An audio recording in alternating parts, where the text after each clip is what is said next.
शीर्षक महज इकबाल की रोशनी। एक बार की बात है, नांगावली नाम का एक खूबसूरत मगर पिछड़ा गांव था। वह गांव जहां न बिजली थी, न पक्की सड़कें, न स्कूल और न ही इलाज की सुविधा। उसी गांव में एक व्यक्ति रहता था। उसका नाम था महजराई कबाल। महजराई कबाल निहायत नेक दिल, बाकिरदार और मेहनती इंसान था। वह गांव की भलाई के लिए हर वक्त तैयार रहता। अगर किसी के घर में बीमारी हो तो सबसे पहले महजराई कबाल पहुंचता।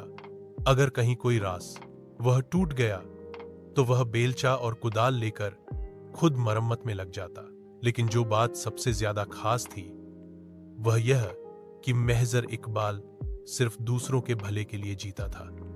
उसने ख्वाब देखा कि नंगावाली एक तरक्की याफ्ता गांव बनेगा, जहां बिजली होगी, सड़कें होंगी, स्कूल होंगे और हर दरवाजे पर रोशनी मुस्कुराएगी। एक महत्वपूर्ण मोड़। एक दिन वह तहसील ऑफिस गया और गांव के मुद्दों पर अधिकारियों से बात की।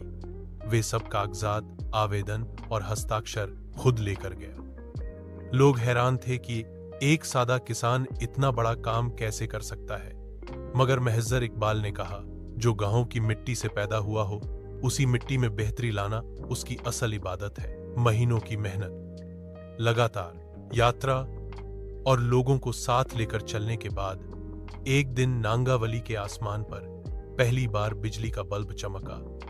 लोग हैरानी से देख रहे थे और बच्चों की आंखों में खुशी के आंसू थे।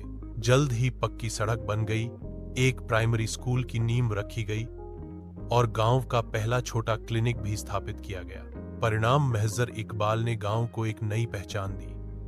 वह खुद कभी शोहरत का तलबगार न था, मगर हर दिल में उसका नाम इज्जत से बोला जाता था। आज भी नांगावाली के बच्चे जब स्कूल में दाखिल होते हैं तो दरवाजे पर लिखा होता है, यह रोशनी महजराई कबाल जैसे लोगों की कुर्बानी की बदौलत है। सबका असल लीडर वह होता है जो बगैर किसी लालच के दूसरों की खिदमत करे। मेहनत, भलाई और बलिदान से पिछड़ेपन को तरक्की में बदला जा सकता है। अगर तुम चाहो तो महजरा इकबाल के किसी खास वाकये या चैलेंज पर भी अलग बाब लिख सकते हैं। मसलन गांव में सैलाब, या कुछ लोगों की मुखालिफत, या इस कबारगाह, यह आखिरी उम्र की बातें हैं। बताना चाहो तो वो भी लिख दूं।